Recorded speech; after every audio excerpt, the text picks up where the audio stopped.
Well, howdy there, Internet people. It's Bo again. So, today we are going to talk about Russia. We're going to talk about Moscow in particular, some things that happened there.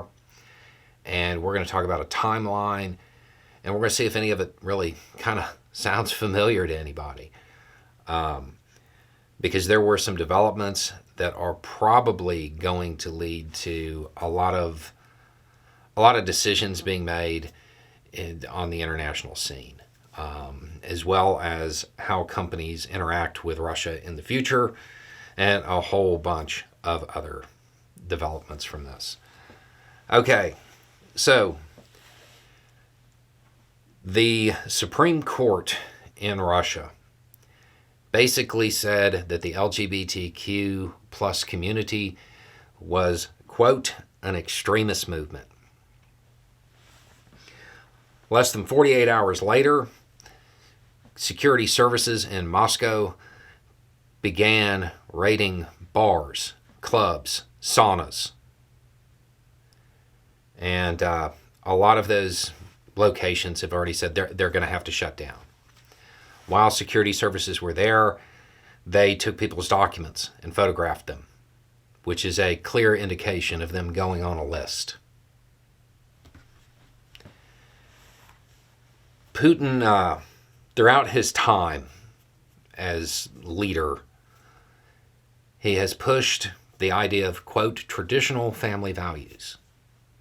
Pushed it over and over again.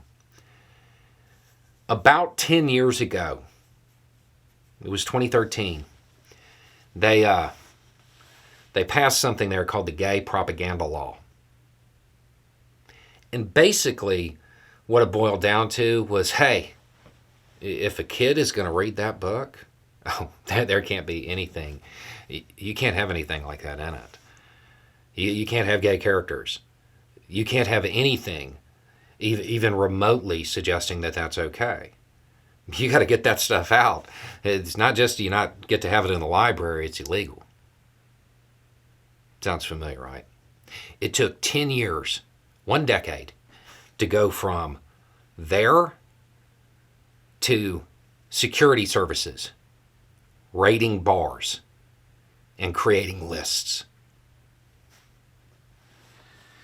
It's worth noting that earlier this year, they passed a law prohibiting gender transition.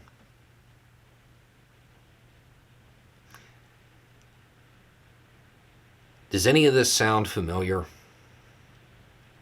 Make no mistake about it. It can happen here.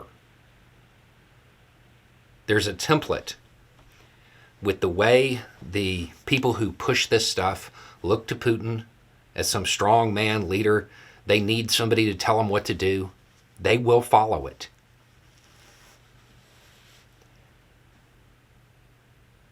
The timeline and the progress and how quickly it happened, it's something Americans should take note of. We are basically 10 years behind them.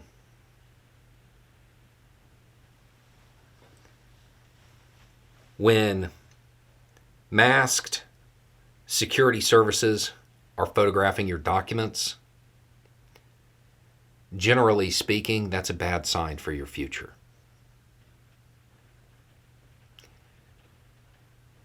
When security services believe that something like this, an immutable characteristic, is something that they need to spend their time on, that they need to schedule within 48 hours, schedule coordinated raids to hit multiple places to send a message.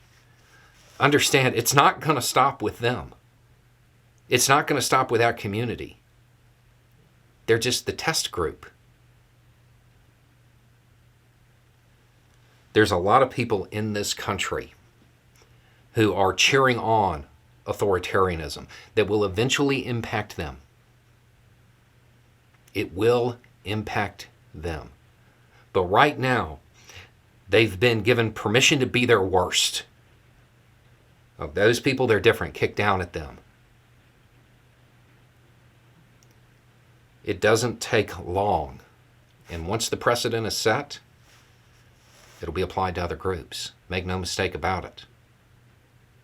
If you're cheering this on because you are not part of this group, you have to understand that once a government gets power like this, it's really hard to get it back. It tends to expand, and it goes after other groups.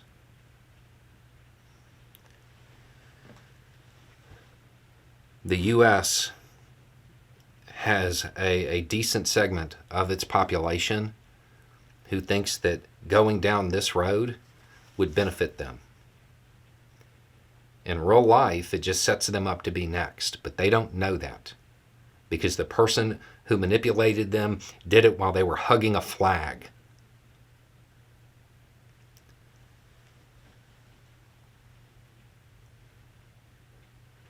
This is something that Americans should see as a warning.